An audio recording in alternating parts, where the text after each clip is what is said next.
بسم اللہ الرحمن الرحیم۔ السلام علیکم دوستو۔ جب اللہ پاک نے انسان کو خلق کرنے کا ارادہ کیا تو کوئی بھی فرشتہ زمین سے مٹی نہ لا سکا، تو اتنے میں حضرت عزرائیل علیہ السلام فرمانے لگے، اے اللہ یہ کام مجھ سے ہی ہونا ہے۔ تو بس حضرت عزرائیل علیہ السلام زمین پر آئے تو 3 اقسام کی مٹی کو جمع کیا، تو پھر اس مٹی کو مکہ اور طائف کے درمیان رکھا گیا اور مسلسل باران رحمت برستی رہی، اور پھر اللہ نے اس مٹی کو عرش پہ بلایا اور حضرت آدم علیہ السلام کا پتلا تیار کر دیا، اور 40 سال جنت میں رکھا گیا، اور ہر فرشتہ اس مجسمے کو دیکھتا کہ یہ مٹی کا بنا ہوا پتلا کیسے چلے گا، کیسے بات کرے گا اور کیسے زندہ ہوگا۔ اور 40 سال تک اللہ پاک نے اس نشانی کو قائم رکھا، اور پھر ایک دن جنت کے تمام فرشتوں کو حکم دیا کہ آج میں اس میں اپنی روح ڈالوں گا، اور جب ایسا ہو تو تمام فرشتوں کو حکم دیا کہ اس آدم کو سجدہ کر دینا، اور سب فرشتے اس پتلے کو حیرت سے دیکھ ہی رہے تھے، اور پھر اتنے میں اللہ پاک نے اس مٹی کے پتلے میں اپنی روح ڈالی، تو آدم علیہ السلام نے چیخ دی، تو تمام فرشتے سجدے میں گر کے اللہ پاک کی تعریف کرنے لگے، سوائے ابلیس کے وہ تکبر حسد کر بیٹھا۔ اللہ پاک نے اسے اپنے دربار سے نکال دیا، اور پھر اللہ پاک نے حضرت آدم علیہ السلام سے بی بی حوا کو پیدا کیا، اور ان کی جنت میں کی گئی غلطی کے سبب ان کو زمین پہ بھیج دیا، اور یہ حکم نافذ کیا، اب جنت میں وہی آئے گا کہ وہ یہ بات ثابت کرے وہ ہمارا فرما بردار ہے۔ اور یوں انسانوں کے لیے دنیا میں امتحانات کو رکھا گیا تاکہ کہ ہر انسان اللہ پاک کو راضی کر کے جنت تک پہنچ سکے۔ تاریخ نے لکھا، جب حضرت آدم بی بی اماں حوا زمین پر آئے تو 200 سال تک ایک دوسرے سے جدا رہے اور اللہ پاک سے معافی مانگتے رہے۔ بالآخر اللہ پاک نے ان کی توبہ قبول کی، اور حضرت جبرائیل علیہ السلام انہیں مکہ کے جبل عرفات میں چھوڑ آئے، اور وہ ساتھ رہنے لگے۔ اور پھر اللہ پاک نے حضرت آدم علیہ السلام کو حکم دیا کہ وہ خانہ کعبہ تعمیر کرے، اور پھر حضرت جبرائیل اور حضرت آدم مل کے ایک گھر کا نشان قائم کیا، اور جس کو بعد میں حضرت ابراہیم علیہ السلام نے تعمیر کیا، اور آج بھی جس کو اللہ کا گھر خانہ کعبہ کہتے ہیں۔ حضرت آدم علیہ السلام جب اپنی خطا کو لے کے پشیمان ہوتے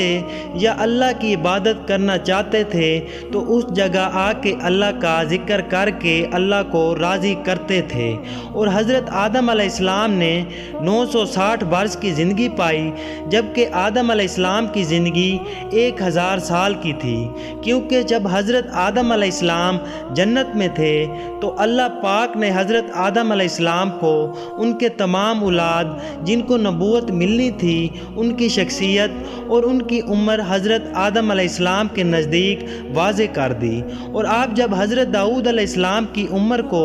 60 سال تک دیکھا تو اللہ پاک سے کہنے لگے، اے اللہ پاک میری عمر کے 40 سال میرے پوتے داؤد کو دے دیجئے۔ تو یوں آپ کی دعا قبول ہو گئی۔ اللہ پاک نے حضرت آدم علیہ السلام کو 2 فرزند عطا کیے، حابل و قابل، لیکن شیطان کی وصل سے حسد اور نفرت سے حابل کے ہاتھوں سے قابل کو قتل کر دیا، تو حضرت آدم علیہ السلام اندر سے ٹوٹ چکے تھے اور بار بار اللہ کی دربار میں دعا مانگنے لگے۔ تو ایک دن اللہ پاک نے حضرت آدم علیہ السلام کے پاس حضرت جبرائیل علیہ السلام کو بھیجا اور فرمایا، اے آدم، اللہ تمہیں ایسا بیٹا دینے والا ہے جس کے نسب سے انبیاء اولیاء زمین تک پہنچیں گے، اس کا نام شیس رکھنا۔ شیس کا مطلب اللہ پاک کا عطا کیا گیا تحفہ، اور یوں حضرت آدم علیہ السلام کی نسل کو زمین پر پھیلا دیا۔ جب حضرت آدم علیہ السلام کا آخری وقت آیا تو آپ نے اپنے بیٹوں سے کہا کہ میرا جنت کے پھل کھانے کا جی کر رہا ہے، تو آپ کے بیٹے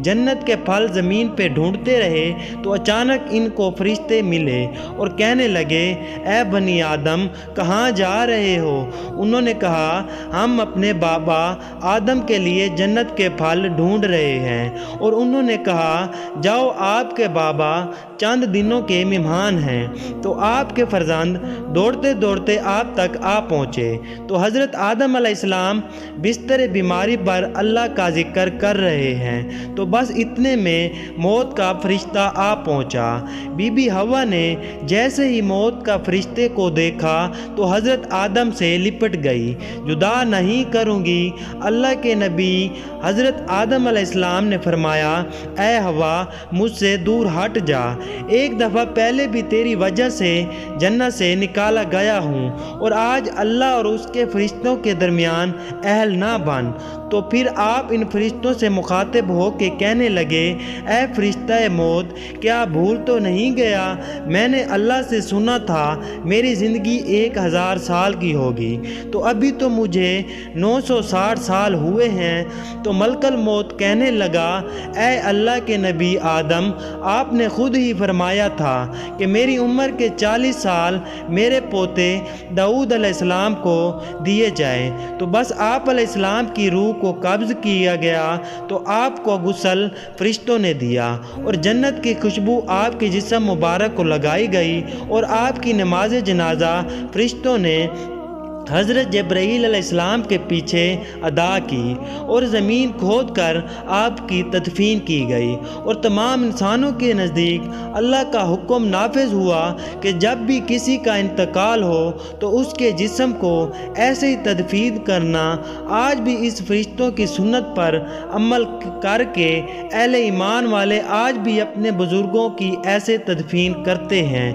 آپ کی قبر مبارک کی جگہ کو لے کے اختلافات ہیں۔ کچھ مورخین کے نزدیک آپ کی جائے تدفین سری لنکا، تو کچھ کے نزدیک عراق اور کچھ کے نزدیک مسجد خریف کے سین یا اندر۔ بعض روایات میں یہ بھی ہے کہ جب حضرت آدم علیہ السلام کی روح قبض کرنے کے لیے فرشتہ موت آ پہنچا تو آپ نے اپنے بیٹے جس کو آپ نے اپنا جان نشین بنایا تھا حضرت شیس علیہ السلام سے کہنے لگے اے میرے جان نشین میں نے اللہ سے سنا تھا ان قریب اس دنیا میں بہت بڑا طوفان آئے گا، تو اگر تم اس وقت تک موجود رہو تو میرے جسم کو اس کشتی نوح میں سوار کرنا جو نجات کا وسیلہ ہے، تو اگر تم اس وقت تک نہ پہنچو تو اپنی اولاد سے وصیت کرنا میرے جسم کو کشتی نوح میں سوار کرنا۔